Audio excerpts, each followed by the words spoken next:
వందనములు. ఈరోజు మరో దేవుని వాక్యంతో మీ ముందుకు వస్తున్న మీ సత్యోత్తమను. అపోస్తులుడైన పౌలు ఎఫెసీయులకు రాసిన పత్రిక 4వ అధ్యాయము 25 నుండి 32వ వచనం వరకు.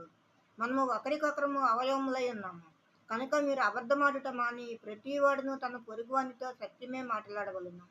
కోపపడుడి కానీ పాపము చేయకుడి. సూర్యుడు అస్తమించే వరకు మీ కోపము నిలిచి ఉండకూడదు. అపవాదికి చోటు ఇయుకుడి. దొంగిలవాడు ఇక మీదట దొంగిలక అక్కరగలవానికి పంచిపెట్టుటకు వీలు కలుగు నిమిత్తము తన చేతులతో మంచి పని చేసి కష్టపడవలను. ఇదివారికి మేలు కలిగినట్లు అవసరమును బట్టి క్షేమాభివృద్ధికరమైన అనుకూల వచనమే పలుకుడి. కానీ దుర్భాష ఏదైనానో మీ నోట రానియకుడి.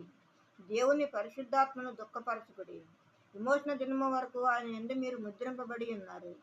సమస్తమైన ద్వేషము, కోపము, క్రోధము, అల్లరి, దూషణ, సకలమైన దుష్టత్వము మీరు విసర్జించుడి. ఒకని ఎడల ఒకడు దయ కలిగి కరుణాహృదయులై క్రీస్తునందు దేవుడు మిమ్మల్ని క్షమించిన ప్రకారము మీరును ఒకరినొకరు క్షమించుడి. ఆమేన్. మరో దేవుని వాక్యంతో రేపు మీ ముందు ఉంటాను. అందరికీ శుభరాత్రి. మన ప్రభువును ప్రియరక్షకుడైన యేసుక్రీస్తు కృప, కాపుదల, రక్షణ, ఆశీర్వాదము మన అందరికీ ఇప్పుడు ఎప్పుడు సదాకాలము తోడైనది గాక. ఆమేన్. ఆమేన్.